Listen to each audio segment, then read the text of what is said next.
attorney, what would be your recommendation for starting my career path, being that I just graduated? I haven't worked. Where'd you graduate from? What'd you graduate with? I graduated from Herzing University. Okay. I completed their paralegal associate's degree program with honors. Well, my suggestion would be get a job as a paralegal. True. But would there be any advice, especially starting out as a new paralegal? Because what I've noticed is a lot of the openings, they want experience. So I'm like, let's get started.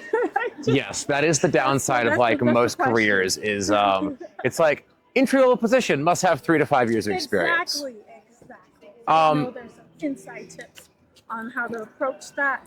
Yeah, like you're gonna want to look for like a mid-sized firm. Okay. Like you want to target like a mid-sized company because smaller companies they need like they only have 1 or 2 paralegals, so they need someone to stay around. And larger firms like they don't have time to train you either, right?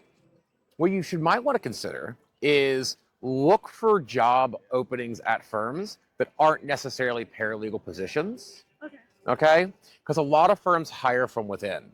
So a lot of firms need like case managers, client liaisons, like, you know, more of an entry-level position within the firm. But that gets you in the door, and there's a lot of turnover in law firms, right? Because people start off, they move up to another position, and then they get more like, what happens is someone that doesn't have a skill or ability comes in, they learn how to do one thing, they move up to another position, and then now they have the skill and ability to apply for a position that they otherwise weren't qualified for when they took the first job, right? Makes sense. So if you take a job as like a client liaison or, you know, someone else in the office, right? That gets you interaction with the attorneys, it gets you interaction with staff, and then there's always upward movement from that, right? Yeah. Like we always need paralegals, we always need other staff.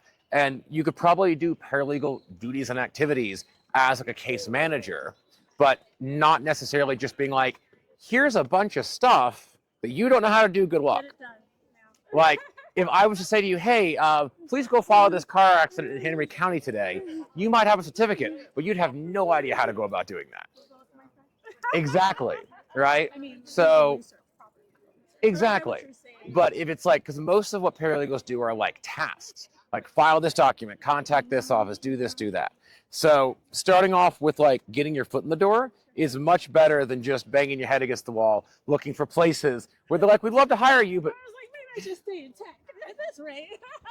yeah, no, like there's definitely room for like all of our paralegals at my firm have come basically they've moved up. We've only hired maybe 1 or 2 paralegals in as paralegals, but they were like, the last paralegal we hired, she'd been a paralegal for the last 10 years. So like we moved her in. But the other paralegals we have, they started as case managers, client liaisons. Some of them already had a certificate when they hired. Some of them didn't, and we paid for them to go to school so they could become the paralegal. Like firms are really good about like, we want to train our staff to do what we do the way we do it. Exactly. Like, so they're really big about staying in-house with things. So that's my suggestion. Absolutely. It was nice to meet you. This is Reba.